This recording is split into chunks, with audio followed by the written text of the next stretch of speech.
Thank you, Mr. Chair, and thanks to the witnesses, and thanks for your service. Congratulations on your nominations. Mr. Ney, I would like to ask you a couple of questions. The news has reported yesterday and today that the U.S.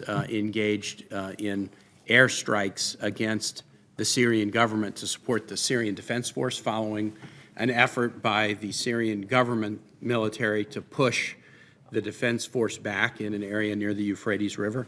To your understanding, what is the legal justification, domestic and international, for the United States military to be engaged in airstrikes against the Syrian government?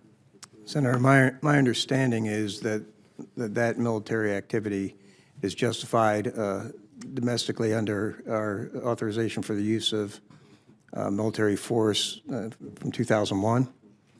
And in addition, supported by the Article 2 powers of the President under international law. Oh, and furthermore, I would say that the Congress had, I believe in the NDAA, perhaps it was 2 years ago, authorized the expenditures of funds to support Syrian forces in our battle against ISIS in Syria, to arm and equip them. Do you think an authorization or an appropriation of money to the U.S. military to battle ISIS supports U.S. military action against the Syrian government, the sovereign government of Syria?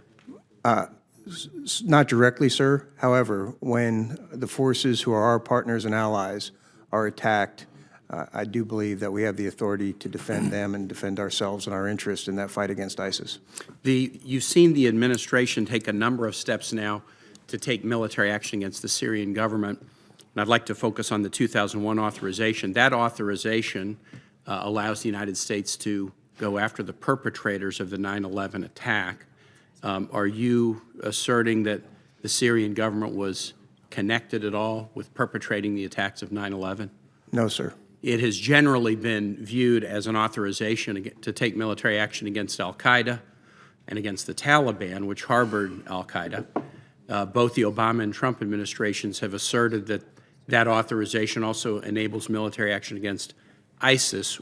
There's argument about that since ISIS wasn't formed until 2 years after the 9/11 attacks, but there's argument there. But I've never heard it asserted that the 9/11 authorization gives any kind of legal authority to take military action against the Syrian government. In fact, when President Obama was contemplating such military action for a very legitimate purpose, punishing Syria for using chemical weapons against civilians in 2014, he felt that that needed a new congressional authorization and came to Congress to seek it.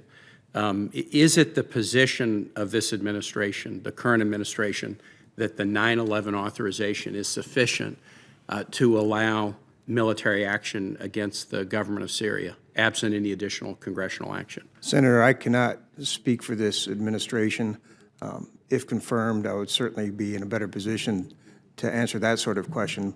I will say, however, that in self-defense, for legitimate military action by the United States, its allies, its partner forces in the fight against ISIS, military action against an aggressor is appropriate. The operative phrase in what you said is in the fight against ISIS. This is being reported as a tug of war, this particular airstrike, as a tug of war between the Syrian government and the Syrian Defense Forces over property that they each hold. And they're pushing the line back and forth. And it's actually not in an area where there is currently active engagement in the fight against ISIS, which has gone pretty well. Thank God for the American troops in the coalition. Let me go further. The New York Times has had articles recently suggesting that the U.S. wants to stay in Syria with military force in Syria, sort of post-ISIS, to try to stop influence by Iran and other nations. Are you aware of any legal rationale that would justify the U.S. maintaining a physical presence in a sovereign nation against their objection for the purposes of checking Iran? Can we go into somebody else's house to try to battle someone when the owner of that house has not asked us in? Senator, I'm not aware of that intent, nor am I aware of legal authority that supports that sort of activity that you've just characterized. Thank you. Senator Graham asked you some questions about the current authorization and whether it might need to be adjusted with respect to North Korea. There is an effort underway in the Foreign Relations Committee to do so that's bipartisan.